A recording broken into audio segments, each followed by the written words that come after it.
Guys good morning. সকাল সকাল আমরা ঘুম থেকে উঠলাম। তো কেমন আছো সবাই?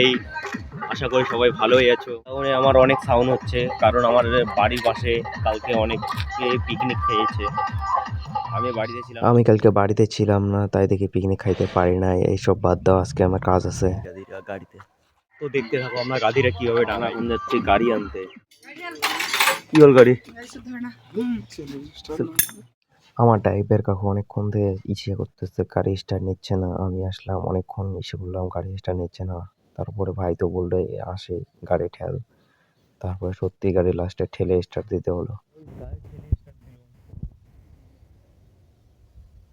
স্টার্ট দিলাম অনেক খাটনি করে, 2-3 জন ঠেলে স্টার্ট দিলাম, গাড়িটা ঠেলতেই পারি না।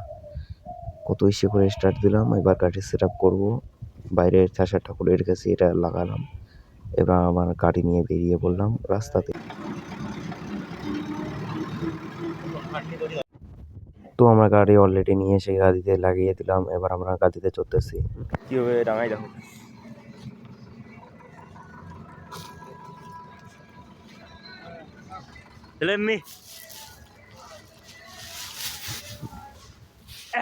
কি ঠান্ডা,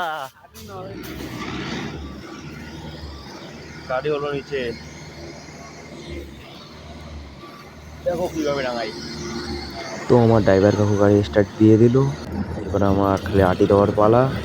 কীভাবে ধোঁয়া বেরোচ্ছে প্রথমে। এবার আমরা আটি দিব। এখন তো ভিডিও করা যাবে না, আমি শেষে ভিডিও করব।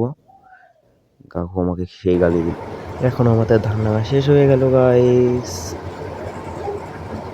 ধান ভাঙা শেষ করে হাত মুখ ধোয়ার পরে দেখি আমাদের ড্রাইভার আমাদের জন্য টিফিন আনছে। তো গাইস আমার জন্য আনছে টিফিন। ড্রাইভার কাকুটা অনেক ভালো। হাত মুখ ধুলং, এবার দেখো টিফিন কি আনছে, পরোটা সবজি। আমার তো খাই আজকের মনে হয় টাটা। দেখা হবে কালকে অন্য ব্লগ। এভাবে ব্লগ করলে কি আমি কি এগিয়ে যেতে পারবো?